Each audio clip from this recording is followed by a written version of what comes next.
Welcome to the Paisans podcast. We're your hosts, the brothers from other mothers, Dante, Dave, and Sarc. Join us as we talk about current events, our wives, kids, or whatever else life is throwing at us this week. With the Paisans, you're with family. I'm about to kick off a couple weeks in a row. We're traveling down to Dad's tomorrow. So I'm driving down to North Carolina, and then we're coming back Monday. And then I have to get up early morning Tuesday, bus into the city, and I'll be in the city until Thursday. So I won't be coming home, and then I'll come home Thursday from the city, and then I'll have a week where we're all home. Next week when I go into the city, it's a big thing for work. I have a big project that we're working on. It's like we're bringing the whole team, global team together. So there's like a dozen of us, bringing in people from China, Japan. Oh, wow. Europe. Yeah. Nice. So it's kind of a big thing. So anyway, it's all simply to say, like, tomorrow kicks off a whole series of like fun. Like, I'll be having fun and doing a little relaxing, like when I'm down at Dad's and stuff. But at the same time, it's like a lot of time in the car. Then I get to spend time with Dad. I get to spend time with Joey, like my son, which will be cool. And then coming back into the city, heads down, not back at home, just like going, grinding, right. You know. And I'm not complaining at all. It's cool. It's just about to launch, you know what I mean? So, like, you guys travel for business before, right? I mean, it doesn't happen, I think, the way that it used to, or at least not for me in my industry. But when I go, I tend to only go for like 3 days. You know, it's like 2 nights. Yeah. You know, same. It's not typically that long anymore. I'm not really, when I first started my career a couple of times, I went to London one time for like 2 weeks. And then at the end of the 2 weeks, one of the guys there wanted to extend us another week. And I was like, oh my gosh, you know, like, this was time in London. It's like now, it's like you have to justify any travel, like big time. It's like anytime you want to go anywhere, it's like you can't do this over a Zoom call. You know, you couldn't do this over web calls. Yeah. You know, that's true. So it just means business travel's much, at least for what I do, since I don't generate revenue, it's just much less common. Right. You know, I mean, since COVID, for some companies, it's almost entirely taken out of the budget. It's like not even a factor anymore. I mean, we've had clients where, even in my prior job, where it's like the policy now is that they don't travel. They don't have visitors. They don't travel. And that was all created during COVID, and they just stuck with it. If it can't be done in a meeting, which most meetings can be done in an email, for being honest. Yes.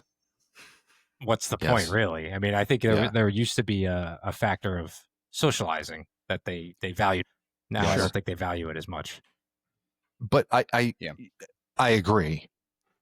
And at the same time, I have to say, part of the reason we were able to get this meeting together is because we're sort of saying, we have a whole team of people we've never all met. Like, we've never once had a meeting where we're all together. And maybe we should just be together for a couple of days. We all have to learn how to do this. It's like sort of a chance to do some strategic planning together.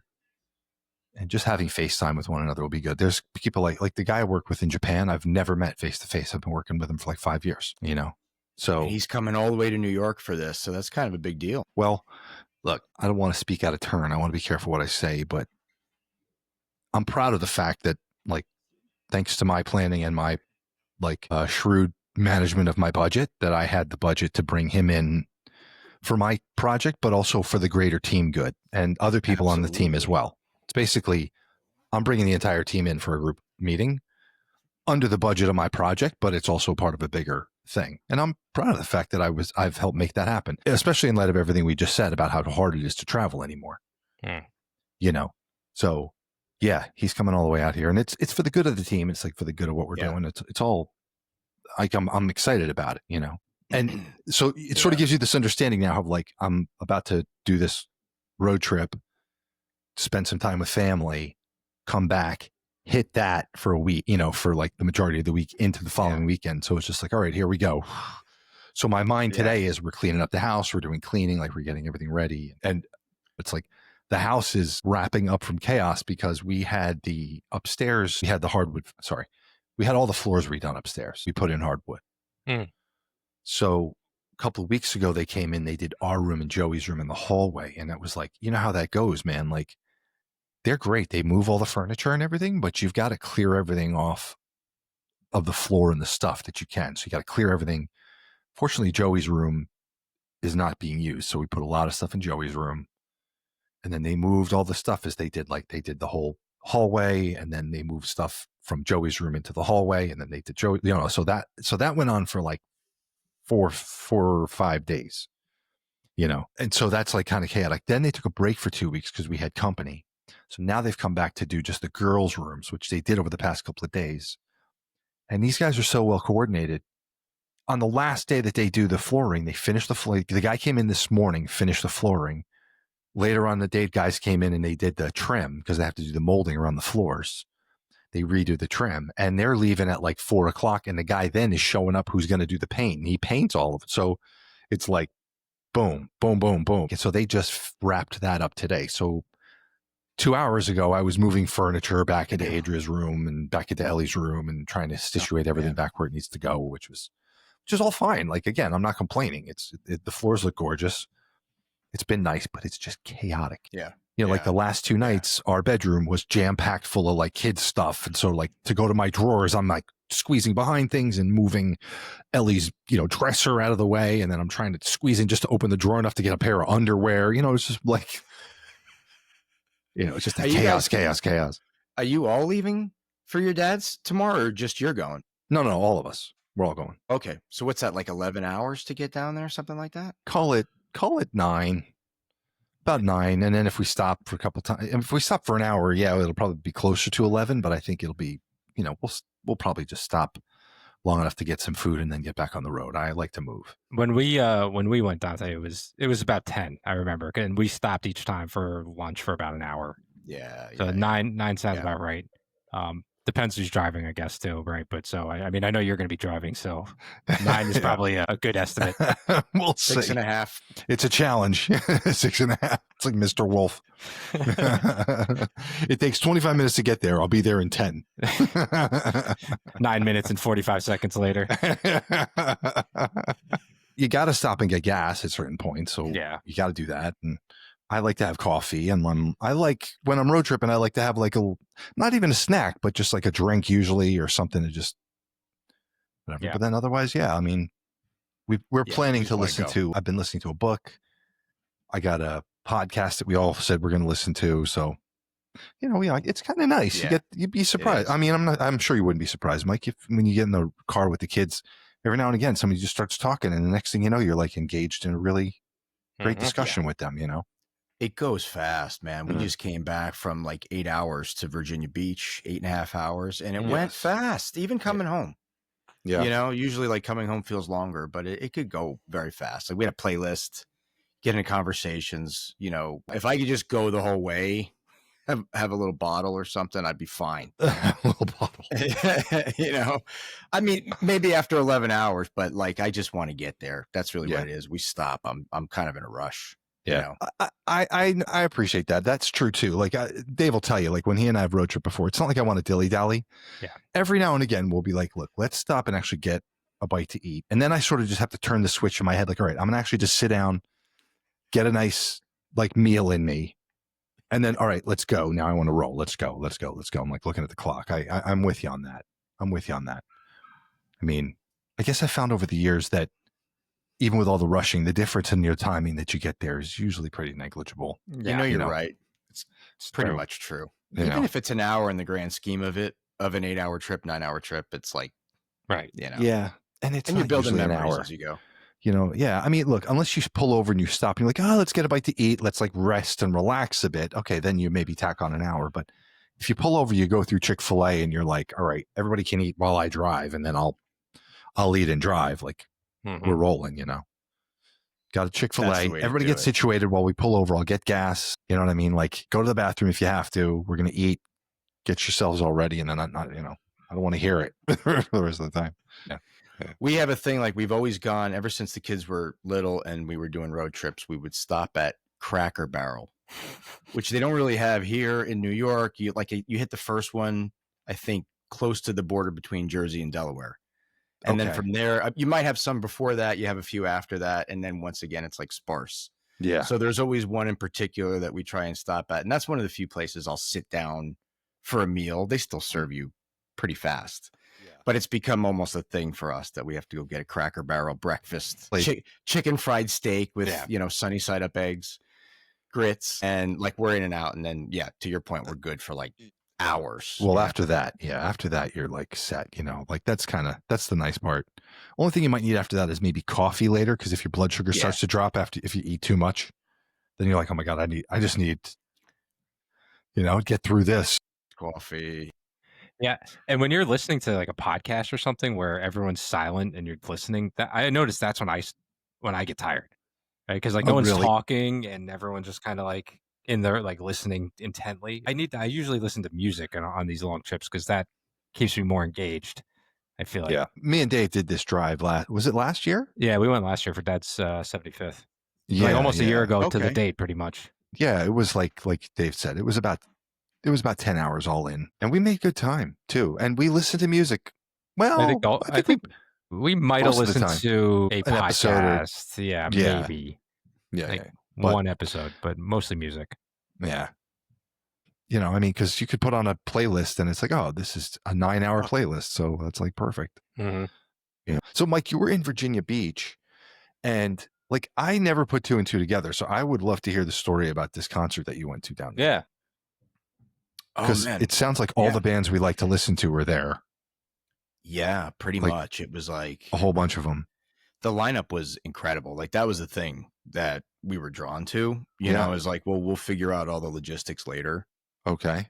So we wound up just doing the drive, and we went. It was a 2-day festival, Saturday and Sunday, and it's called Point Break. Okay. Apparently, this is the second or third one, so they haven't done a lot of them, but it's always in the same place, like versus some of these other festivals they have in multiple cities, different cities.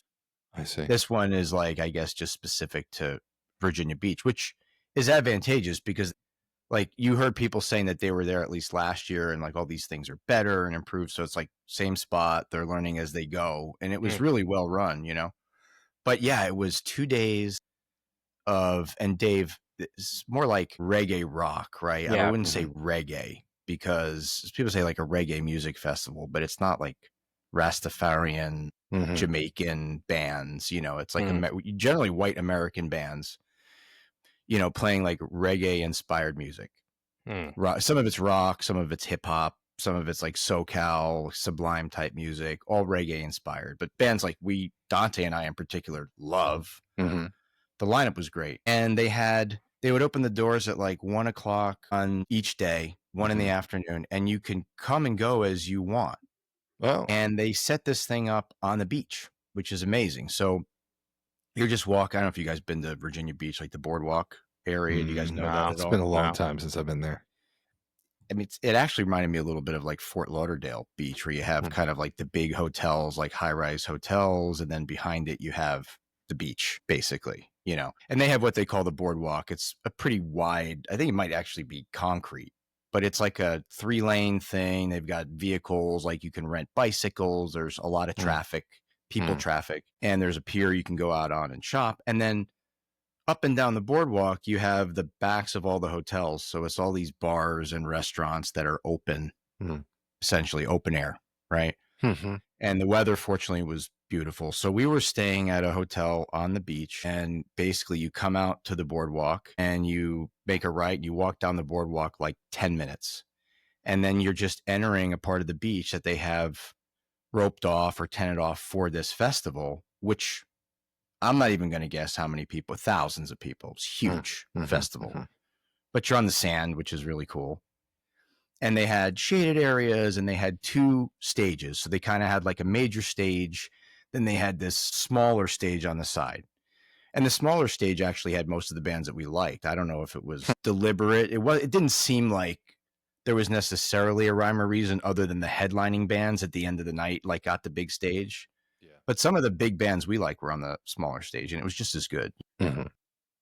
The only negative thing, you kind of had to plant yourself. So if you knew what bands you wanted to see, like, and you wanted to get up close, and we were up pretty close, you'd plant yourself for a while, and maybe you'd like wait for that stage to end, like the other stage. You're just kind of sitting around watching the band set up, and eventually they're going on. And so you get strategic about it, Yes. And they went till 11:00 at night.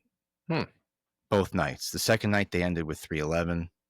The first night they ended with Slightly Stupid. They had Aurora Wave. They had Elevators, Little Stranger, Stick Figure, Bumpin' Uglies. I was going to ask. Like, they had the Bumpin' Uglies. Wow. Yeah, okay. Every one of these major like SoCal bands was there. It was crazy. Yeah. Right. And then before, so on that Friday, before the whole thing started, we got there late afternoon on Friday. And like every other one of these bars / restaurants on the strip had live music going on. So it was like a 311 cover band. There was a band playing like Green Day and stuff, right? And they're all set up and everything. So it's like they call it the pre-party. And then the first day, they had other artists that were just doing local like coffee shows, like breakfast and coffee shows. So Ballyhoo. Yeah. Howie Spangler from Ballyhoo. Yeah. Yep. Okay. Did Ballyhoo play the festival? No, they didn't play it. They didn't play it.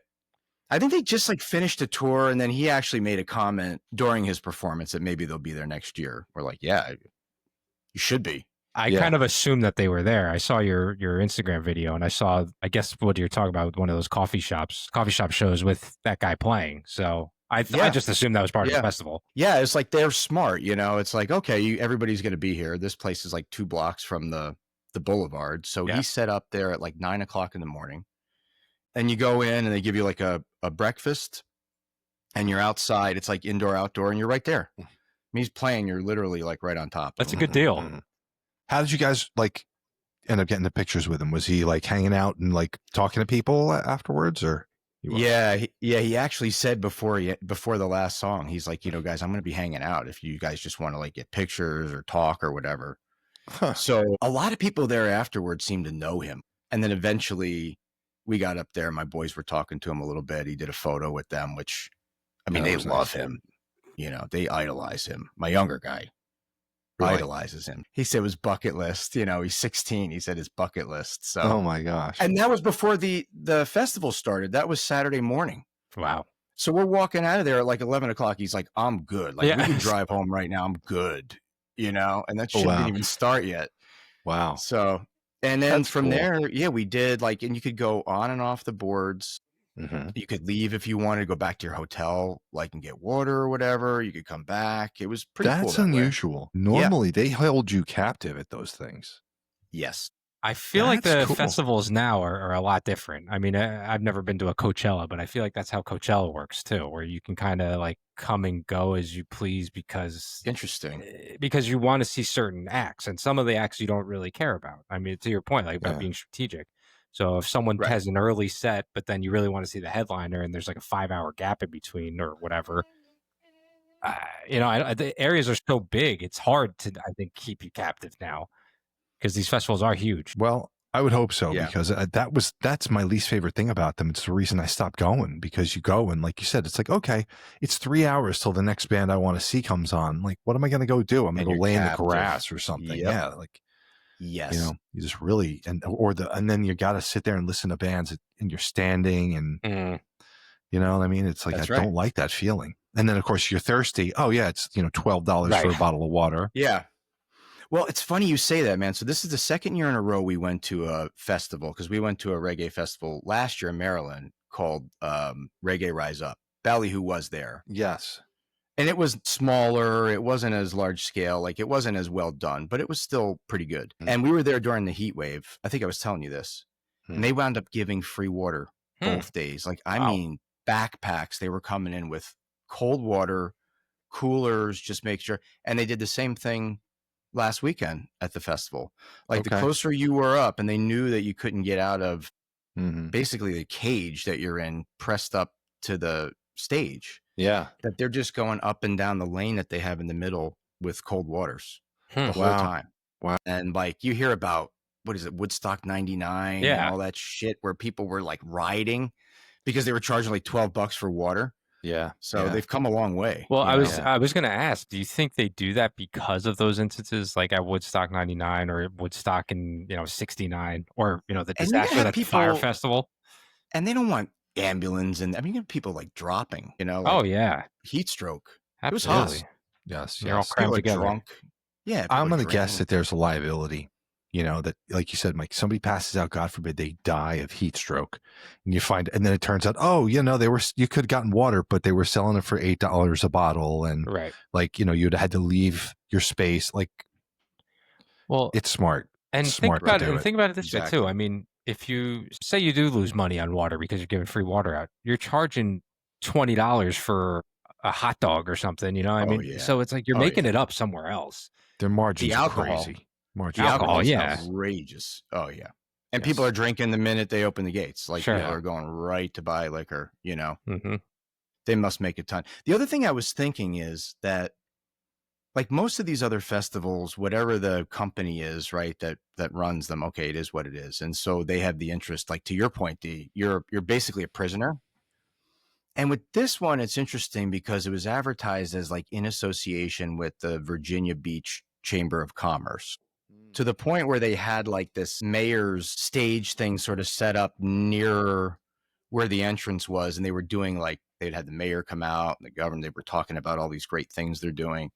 So something tells me they're like, look, as long as they're here on the boards, because they had the pre-parties, the after party. I mean, you'd get out of the thing at 11 at night, and then live music would start up at these bars.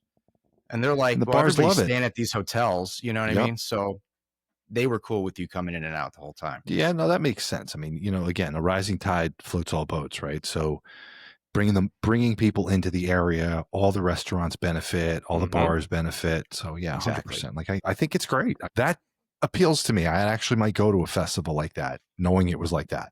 It makes you really think about how much thought goes into these festivals, right? Because that sounds like a really well run, really well thought out festival. You know, having cold water for people, basically free of charge, nothing like that. I mean, I mentioned Fire Festival before. Are either of you familiar with what Fire Festival is? Yes. Not really. I'm not. So just to give a very quick summary, Fire Festival was this thing that this guy, I forget his name, Billy McFarland, I think is his name, actually went to Pingree High School in Bridgewater, a private high school in Bridgewater. I think he's a few years younger than me, actually.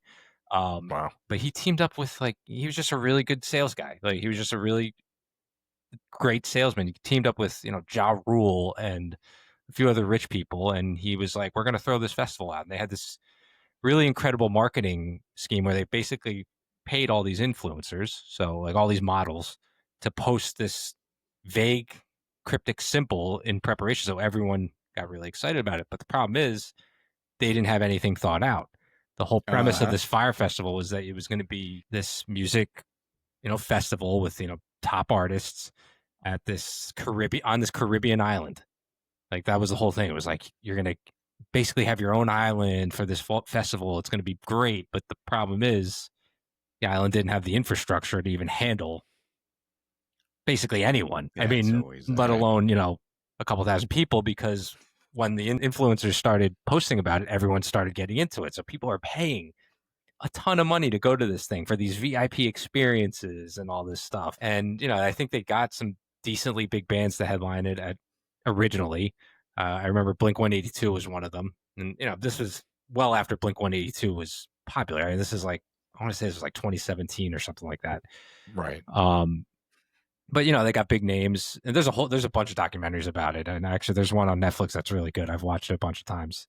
But it failed miserably. And, you know, it failed when people were there. Yeah. So people showed up and they were like, what the fuck is going on? Like, right, Dave? I mean, yeah, people were like landing, and then there was like no buses to even take them there. There's like people just stranded at the airport. And then when they did get there, it was like, okay, this is where you're going to be sleeping in these VIP tent areas. It was supposed to be kind of similar to like a Coachella thing. And they were just like these little plastic, you know, rods with like mattresses stacked up. So like people were like running to grab their own mattresses basically. And then the area there was no staff, I'm sure, like very limited staff. The staff that was there didn't even know what to do, because they were just like, we haven't been instructed. Like, we don't know what to do. So this guy, like, I don't know if he intentionally did it for a money grab. I don't know if he had good intentions. He just screwed up big time. And, you know, Ja Rule has been kind of clowned about this since. I mean, not that Ja Rule was like really prevalent at this point. Like, he had kind of been like a washed up artist anyway, but he just gets absolutely clowned about this. Yeah. I mean, so it's I would highly recommend the documentary because it's really interesting. Because like basically everyone who worked behind the scenes to set it up, they come in, we knew this was going to fail. Like we tried to raise alarms. No one was listening to us. Yeah. They had inexperienced people planning this stuff. I remember the guy who was in charge of booking the bands was like, yeah, I had never booked bands before in my life. They were just like, you book bands. And they gave me a budget. And he's like, the first artist I got, I forget who it was. He was like, we paid them like 10 times what we should have paid them because we had no idea what we were doing. It was like, pay them millions of dollars. And of course they accepted. Right. So but my point in saying all that was crazy, like, man. You mentioned this festival. It's like the third time they're doing it.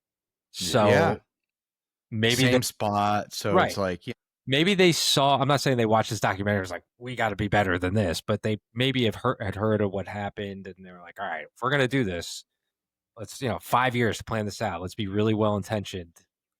Same spot. Let's lock it down. Let's do this. Let's do that. And I think if you do that, it can be a very effective and very fun event. Memorable. Like, you and your boys went there. It was just you and your boys, right? Yeah. It was just me and my boys. Yeah. You guys had like a great time. You might go next year. Like, I have no idea. Oh, yeah. I think we would go back for sure. I mean, that's the great thing about it. I mean, you realize, and you were saying it earlier, D, like, you're standing out in the heat. Fortunately, it was on the beach, so you had a breeze. It's still 90 something out. Oof. You're standing most of the time. You're sweaty. If you want to get up close, you're like a sardine. Yes. You're enduring it. You have nothing but, and that says a lot to say, I want to go back next year. You know what I mean? So yeah. Are you allowed to bring sort of like a beach chair or a lawn chair just to like sit down if you wanted to? So at this one, because it's on the beach, you can bring a beach towel, like one per person. Okay. You said that. And there's an area kind of smack dab in the center of the place where, I mean, you can't really see the stages that well, but there's screens. So there's an area for you to throw down your beach towel. Okay. And there's just like hundreds of people laying on their beach towels, just listening to the music, if that's what you want to do for a while. Yeah. Which was cool, and then if you wanted to get closer, you got to a certain point where it's like, all right, nobody's laying down here. Everybody has to stand. And then you get closer. But it was cool, though. It was funny you say that about, because I saw that Woodstock 99 documentary too. And it feels like there was this phase where, like, because the original Woodstock got so popular, but then you hear all the shit about it, how it was like not really planned. And it was like the strategy was just like wish for the best. And it turned out to be this magical thing that no one can recreate, supposedly. So it feels like a lot of those festivals followed suit. They tried to even that Woodstock 99. It's like, we just tried to recreate the same magic. And it's like, that doesn't work anymore. You can't get away with that anymore. It's funny you say that, because in the Fire Festival documentary I watched, I remember there's one guy who has like I don't want to say, like, he has a really memorable scene, but one of the things he talks about, he was this guy who was supposed to be kind of like the consultant to help, but he was like, everything I said, they just shot down. Like, they were just like, but he said, he was like, okay, he's like, I started realizing this was going to be a disaster. He's like, but I kept thinking about Woodstock in '69. He's like, no one talks about like all the cars that got left in the middle of the road or whatever. They talk about just the good things. And like, it's like, no one remembers the bad parts. They just remember how, like, what you said, magical it is. So he was like, I kind of just went in like hoping that would happen with this. Like, the bad things would happen, but people would just remember like the great memories of the music. Silver lining. My understanding of the original Woodstock is that it was like disastrous by many accounts. Like, most people were like, oh my God, it's a total disaster. But it's just that over the years afterwards, people remember, Dave, to your point, like the recording came out. And then so people now have heard the recording. And so it's like real artists were there and they were giving some incredible performances. It's just that, like, from an event management perspective, it was disastrous. And so, like you said, Dave, like, cars were abandoned in the road. People had to make their way up. Eventually tickets became irrelevant because like they couldn't track who had tickets and anymore. That's or whatever. It was like, wow. Right. And then getting home, just imagine what it was like getting out of there. Oh yeah. Guarantee you there were people who just abandoned their cars. Yeah. Guarantee you. Yeah. Oh, that's my least favorite part of these things. It was like, I don't mind. Like, first of all, I don't love crowds. So when I go to any type of event where I'm like surrounded by a lot of people, like I don't generally love that. So I I don't mind generally like going in when we go to football games, tailgating and stuff. That's like great fun to me. Being in the game, that's great fun. But getting out is always like, yeah. Yes. Football game, I'm now to the point where like, let's come out, let's hang out by the car and wait till all the traffic dissipates. Yeah. Because sitting in the car while everybody's like, it's torturous, man. I want to just like tear my hair out, but you know what I mean? Like it's terrible.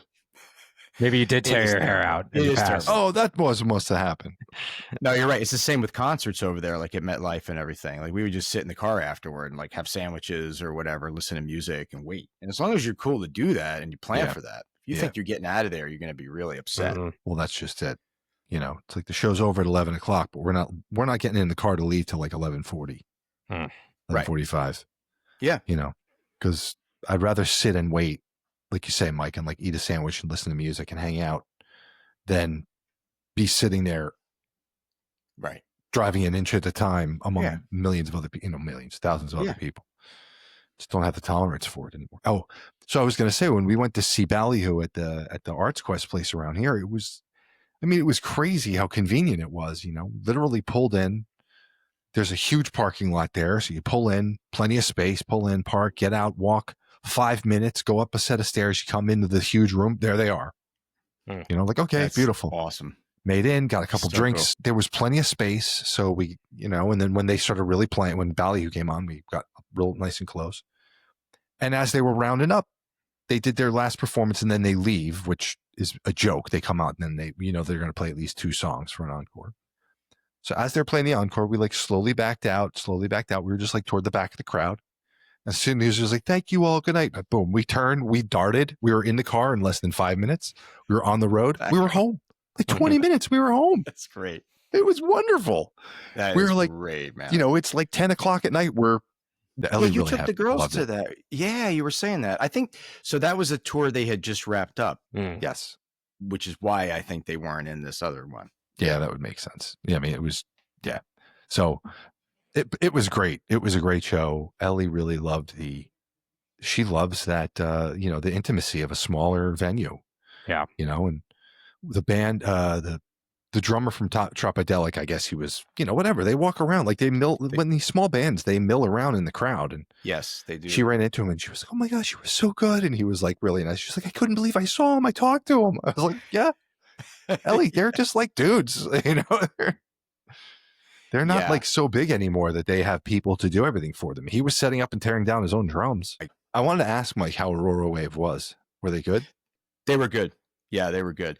They do a lot on their albums. They have a lot of guests. That's kind of their thing, which they weren't able to recreate at this thing. Although I will say, because there were so many bands there from this genre and most of them have features. Yeah. Anytime any of those bands had a feature, somebody, even if they were on the next day or the day prior, would come on and do the features. That was amazing. Like I've never seen that before. That's cool. That's really cool. But Aurora Wave didn't have the features, so he sang those parts, or they had like other things going on. Okay. And they were on the smaller stage, which didn't, as the day went on and you had more of like the headlining bands, even on that stage, the sound got progressively better. But for the afternoon bands, like you get kind of the opener sound system and all that stuff. So it was great. But if they were on like in the evening or something, it would have been even better. Like the 311 setup was ridiculous. If they were pumping through that, it would have sounded just as good, I think. Mm-hmm. That was one of the cool things I have to say when Ballyhoo, Tropidelic opened for Ballyhoo. At least I forget which the song is now, but there's one of the songs where their horn section, the Tropidelic horn section, plays with them. And they came out and played with them. I got like 20-second recording of that, I think. That's awesome. Yeah, that was really cool. I have to say, the Tropidelic, like their horn section was good. They were really good. And it was very reminiscent to me of Fishbone and also of The Urge. The way that they play other instruments or they're rapping and they do they do another thing and then they're picking up the horn and they're playing the horn. Yes. I really like that. That's really fun. Well, the Tropidelic guy, right? The rapper also plays trumpet or something. It's either trumpet or trombone, but yes, I know. And he's going crazy too. Like he's got a lot of energy, that guy. Yes, his raps are really good. He does a lot of rapping too, like in the show, So So they were good. We got there. I think they were on their second song when we showed up, and they played a good show. They were really good. And then Ballyhoo played for a little over an hour, and they were very good. They were really good. Those types of shows are for me. We've talked in years past about either going a 311 day or going on the cruise, and the cruise feels like, I don't know. I'm not sure the cruise is really my speed, because you're trapped again. Like, you're trapped on the boat. Yeah. There's like a Netflix special on that shit. Did I you see just watched that. Yeah, it's called the. Is it the poop boat or something? Yeah, Yes. yeah. Okay, the poop cruise. Terrible. Something about Cruise died. Like, basically, the engine or the power system caught on fire in the middle of the water, so they were stranded for like 3 days without, and they couldn't use any. They had no power, so like couldn't use the bathroom, couldn't shower. Absolute disaster. That's like the nightmare of going on a cruise. Nightmare. Oh, of course. And you can't go on. You can't use the bathroom. Well, I mean, you can't not. I mean, not spoiler alert, I guess. I mean, but it's common knowledge. But like, they had to poop in bags. They were handing out bags for people to poop in.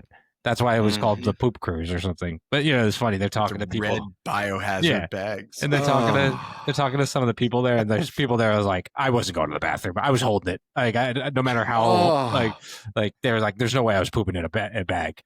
Well, then they were showing like some of the showers were backing up with sewage. Yeah, so their rooms were getting flooded with sewage. So they told the people that they could pee in the showers because the toilet wasn't working. So like, they literally were like, we made an announcement that was like, if you have to go number 1, go in your shower. If you have to go number 2, we're handing out bags.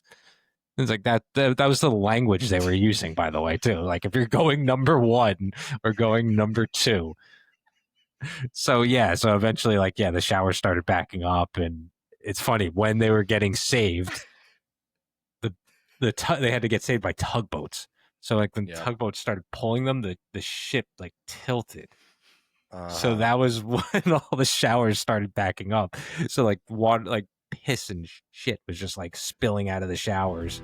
Yeah, I mean, just, you have to almost wonder, is like, how bad would it be to jump off and swim? Like how, I'm telling you, man. Like, how first sight of land. Like, how far away are we? Like, is it possible?